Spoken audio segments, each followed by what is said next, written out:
and it's probably the world's simplest idea. I call it the golden circle.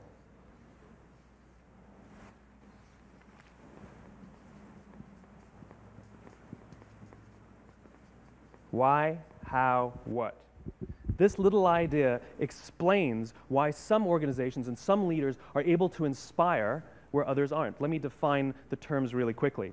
Every single person, every single organization on the planet knows what they do, 100%. Some know how they do it, whether you call it your differentiating value proposition or your proprietary process or your USP. But very, very few people or organizations know why they do what they do. And by why, I don't mean to make a profit. That's a result. It's always a result. By why, I mean what's your purpose? What's your cause? What's your belief? Why does your organization exist? Well, as a result, the way we think, the way we act, the way we communicate is from the outside in. It's obvious. We go from the clearest thing to the fuzziest thing.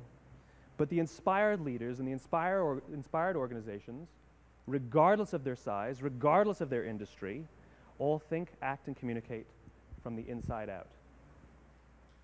Let me give you an example. I use Apple because they're easy to understand and everybody gets it.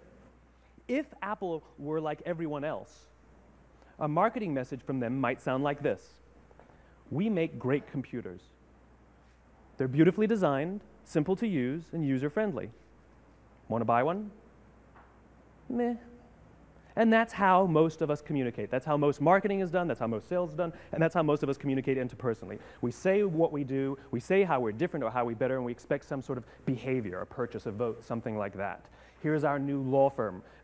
We have the best lawyers with the biggest clients. We have, we always perform for our clients, do business with us. Here's our new car. It gets great gas mileage. It has, leather seats. Buy our car.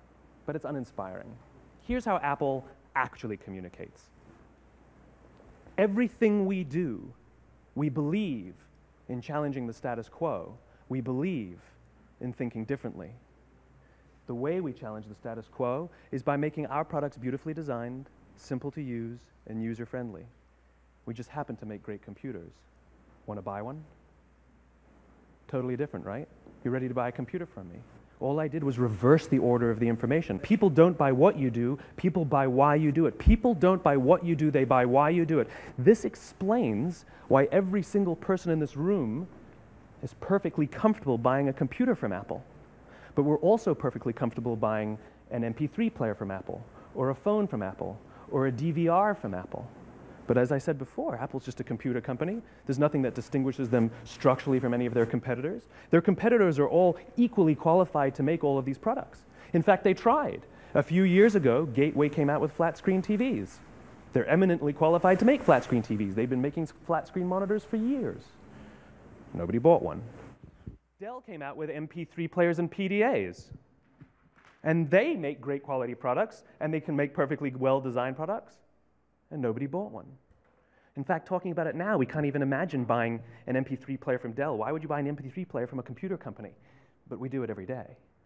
People don't buy what you do, they buy why you do it. The goal is not to do business with everybody who needs what you have. The goal is to do business with people who believe what you believe. Here's the best part. None of what I'm telling you is my opinion. It's all grounded in the tenets of biology, not psychology, biology. If you look at a cross-section of the human brain, looking from the top down, what you see is the human brain is actually broken into three major components that correlate perfectly with the golden circle. Our newest brain, our Homo sapien brain, our neocortex, corresponds with the what level. The neocortex is responsible for all of our rational and analytical thought and language. The middle two sections make up our limbic brains, and our limbic brains are responsible for all of our feelings, like trust and loyalty. It's also responsible for all human behavior, all decision-making, and it has no capacity for language. In other words, when we communicate from the outside in, yes, people can understand vast amounts of complicated information like features and benefits and facts and figures. It just doesn't drive behavior. When we communicate from the inside out, we're talking directly to the part of the brain that controls behavior, and then we allow people to rationalize it with the tangible things we say and do. This is where gut decisions come from. You know, sometimes you can give somebody all the facts and your figures, and they say, I know what all the facts and details say, but it just doesn't feel right. Why would we use that verb? It doesn't feel right.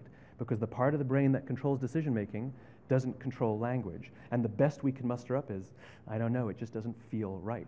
Or sometimes you say you're leading with your heart, or you're leading with your soul. Well, I hate to break it to you, those aren't other body parts controlling your behavior. It's all happening here in your limbic brain, the part of the brain that controls decision-making and not language.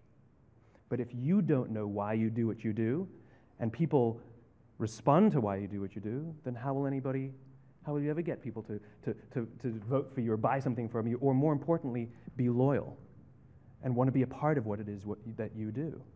Again, the goal is not just to sell people who need what you have. The goal is to sell to people who believe what you believe. The goal is not just to hire people who need a job. It's to hire people who believe what you believe.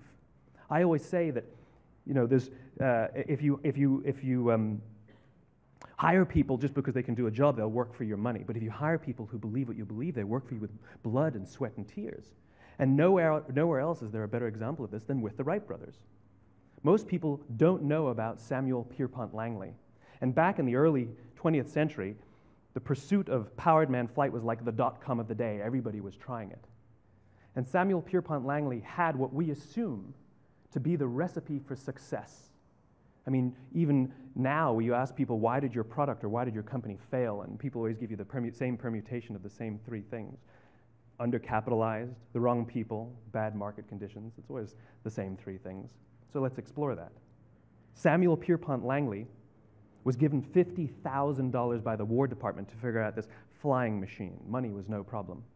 He held a seat at Harvard and worked at the Smithsonian and was extremely well connected. He knew all the big minds of the day.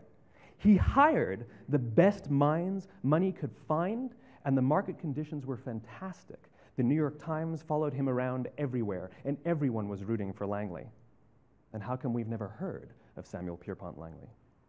A few hundred miles away in Dayton, Ohio, Orville and Wilbur Wright. They had none of what we consider to be the recipe for success. They had no money. They paid for their dream with the proceeds from their bicycle shop. Not a single person on the Wright brothers' team had a college education, not even Orville or Wilbur. And the New York Times followed them around nowhere. The difference was Orville and Wilbur were driven by a cause, by a purpose, by a belief. They believed that if they could figure out this flying machine, it'll change the course of the world. Samuel Pierpont Langley was different. He wanted to be rich and he wanted to be famous. He was in pursuit of the result. He was in pursuit of the riches. And lo and behold, look what happened. The people who believed in the Wright brothers' dream worked with them with blood and sweat and tears. The others just worked for the paycheck. And they tell stories of how every time the Wright brothers went out, they would have to take 5 sets of parts because that's how many times they would crash before they came in for supper. And eventually, on December 17th, 1903, the Wright brothers took flight. And no one was there to even experience it. We found out about it a few days later. And further proof that Langley was motivated by the wrong thing, the day the Wright brothers took flight, he quit. He could have said, that's an amazing discovery, guys, and I will improve upon your technology. But he didn't. He wasn't first. He didn't get rich. He didn't get famous. So he quit.